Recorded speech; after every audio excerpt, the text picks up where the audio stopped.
Do you know that in Senator Akpabio's house, senators serve him tea?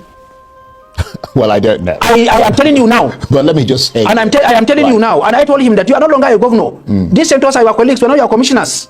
Talk about a scathing criticism. I mean, and that's putting it mildly. How has it come to this? Because, I mean, the way you describe it, it sounds like the Senate leadership has gone stark raving bonkers. Yes, it is. Even the word that I used them for maybe for lack of more serious words to use. So it's worse than you said? Yes, it is worse than I said. According to you? Yes. Now, let me start about myself as a person. Remember, in this very studio, I accused Akpabio of one of the people who come together to say that I was out of the Senate. Because when the 10th Senate, when I won election to the 10th Senate, I became like a de facto DG campaign to Senator Abdulaziz Yari. In this very place where we are in Telescope Hilton, Akpabio came to my hotel room around 2 a.m. and pleaded that I should work for him. And I told him that I will not work for you because I'm already committed to Senator Yari. And these are my reasons. However, I wish you good luck. And he came, he said he's a Christian like me. I should work for him to balance the Muslim ticket. And I told him, the testimonies I heard from the people of the 8th Senate was not a good one about you. And I told the Vice President when the Vice President called me to work for you, so I will not work for you. And one day they said there was a meeting in room, in floor 4 of Telescope Hilton, and they were dashing out $10,000. I told him I'm not collecting the money. Now, after the election, one of these days we were in his house, and we had a lengthy discussion. And he started taking me around the house, and he said, "Do you know that I have a chapel in my house?" I said, "Wow, you have a chapel here." I said, "Let me see." He went and showed me the chapel. And in the chapel, he told me that, "You know, you are my brother." I said, "Yes." He said, 5 senators will leave the Senate. He said 5. I said, "How did you know?" He said, "I'm the Senate president. I know five senators are leaving." And to what Akpabio said, 5 of us left. You had no idea you were one of them. I had no idea that I was penciled for removal myself.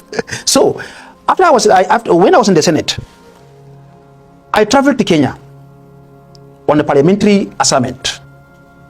I spent my own money, about $14,000. I submitted paper for reimbursement. They refused to pay me till this very day. Before I was removed, I already obtained Angolan visa to represent the Senate at the IPU conference in Angola. The practice has been, even if you're not a senator or a member of our House of Representatives, as long as you are enough inter, you are representing the country. In fact, former senators or former members of the House of Reps still represent Nigeria until new people come in and inaugurated. He told me back from the airport. That is Akpabio. My salary for that month, I was moved on the 19th by federal government rule of engagement. After 15th, you'll be paid your full salary. My salary, I was moved on the 19th of October.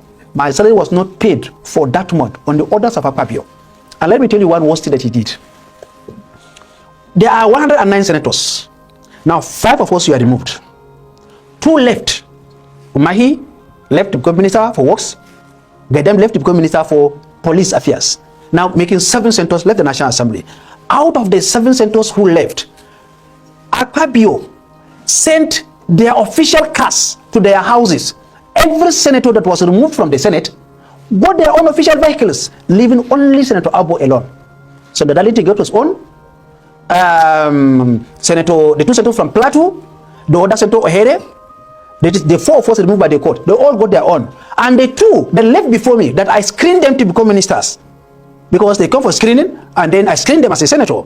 They also got their own car. They left before me, yet they got their own car, leaving me out of the 116 senators sworn into the 10th Assembly. Because I challenged Akpabio, I was the only senator that they refused to give him the car. That is the vindictiveness of somebody called Akpabio. Well, it sounds very personal, doesn't it? I mean, of course, for you, it's pretty much personal. I mean, so this is your payback then, is it? No. I don't pay back. I am just trying to, I laid a foundation so that I will come to the Natasha issue. Well, we're going to come to that. We're not there yet. Let's finish with your allegations and your accusations against Mr. Akpabio, because one of them is that you said he's running the Senate like a personal empire. Yes. Targeting senators who oppose his views. And you suggest that you're one of them. Yes. And you say that, as I said, you yourself have been a victim of those actions. Definitely. And this is one of the incidents, yes, or one of the sort of the, the problems that you're talking about. Yes, and then let us look at Senator Abdul-Ningi. Senator Abdul-Ningi was the chairman of the Northern Senators Forum, and I was the treasurer of the Northern Senators Forum. So as the treasurer, as a matter of fact, I was slated to become the secretary of the Northern Senators Forum. But because Abdul-Ningi and Senator Abbo, we are from the Northeast, and we said, let's take this secretary position to another person from another zone. So I became the treasurer of the Northern Senators Forum. And Abdul-Ningi came out to say, this don't budget to be passed. And it has been increased by so figures. Before any Jack Robinson, Senator Abdul-Ningi was suspended from the Senate for 3 months. And let's look at Senator Ndume. Ndume was the Judiciary Akpabio.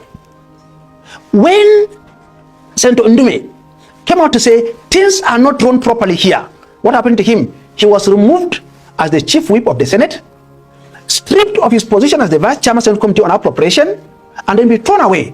What vindictive do you want? And now look at it. The same Akpabio, I moved that motion to amend the rule of the Senate standing rule, that will allow only a senator that have served for at least 1 term of 4 years in the Senate before he go contest for leadership of the Senate. The amendment look Senate president only. The same Akpabio went and brought in first-time senators and made them leadership of both minority and the majority. Right. Just so that he can control them, so that nobody can can send it to him. Do you know that in Senator Akpabio's house, senators serve him tea? Well, I don't know. I am telling you now. But let me just say. And I am telling you now. And I told him that you are no longer a governor. These senators are your colleagues, but now you are commissioners. So they cannot serve you tea. So that kind of emphasizes the point where you say that he's running a personal empire. He's running a personal empire. But I mean, some might accuse you of speaking ill. I think you even addressed this yourself, of an institution that elevated you to prominence. No, I did not say that. And what I said in my interview last time was that I had to speak ill of the institution that brought me to national relevance. And what we are doing today, remember last time I was in this studio where I defended the remunerations of the senators. So that I'm speaking good of the Senate. And what we are doing now, all former senators that have been there since the time of Shagari, we are not happy with the level of the integrity of the Senate that have been washed down. So, but we're fast running out of time, so I'm going to gallop ahead. Yes. I mean, you of course were a member of this current 10th Senate. Yes. Until you were removed by the appeals court. Yes. In October 2023. Very briefly, just tell us how you lost your senatorial seat. I lost my senatorial seat through judicial banditry, because there's no law that back what happened, and I believe the judge know what she did, and that's why she had to send Senator Ken Inamani to come to my house to come and beg me. And it's true, Ken Inamani is still alive.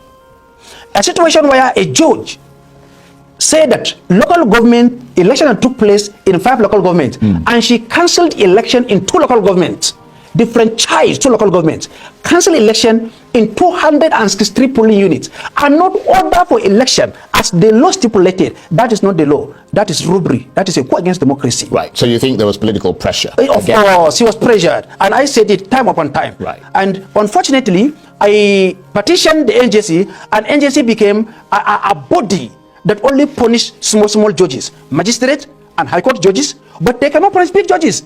And that's why I'm supporting the bill that should dismantle NJC. They are doing nothing. I have letters from the NJC in my hand. They are doing nothing.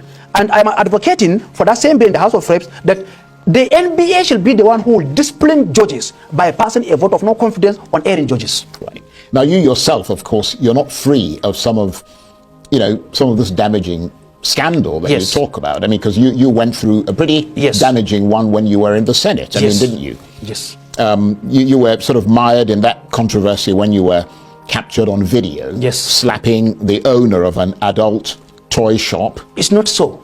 In Abuja. I'll make the point and then you can refute it. I mean, you turned up there with 3 women to purchase some adult toys. And you were later the creation of the media. You were well, I mean, this is what the story that is circulating is. Yes. But you're here, you can refute it if you want to. I mean, you were later found guilty by a court, and you were ordered to pay 50 million naira to the shop owner. No, let me tell you what happened. What happened was that before I became a senator, a situation happened. Before I became a senator, something happened. And it was a case of people fought.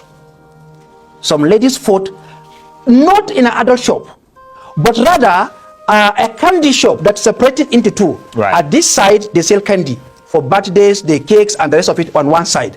On the other side, it was an adult shop for women. Right. And I dropped one of my sister out, her friend. And when I left, I was told that I received a call that your sister is dead. I said, died? He said, what happened? They said somebody hit her. I thought maybe it was a car that hit her. I said, did the driver stop? They said, the driver did not stop. It's not a driver, it's a person. I rushed back there and I met a lifeless body who fainted there, assaulted by her fellow person. And it's not the owner of the shop. The person also came there and they had an issue. What happened was that they called off the video where the real assault took place on my own sister. And I met a conscious sister lying down, and they brought up where matter escalated. Where you lost your temper. Yes. Right. And we went to court, tried for criminal assault, which is more dangerous than just paying damages here and there or whatever. And we requested for the original video to know what happened. And the judge found me not guilty. However, there's a pressure on government. They want to continue to be taking money from here and there and the rest of it. And they said they are suing for damage. What damage? I never appeared in the court. I only heard that there's a case at the Federal High Court where they say they charge me for whatever, so there should be exemplary damage because my name is a senator. I should pay 50,000 naira, 50 million naira for fighting, and I appealed the case. So the matter was before the magistrate court, and I won the case. Right.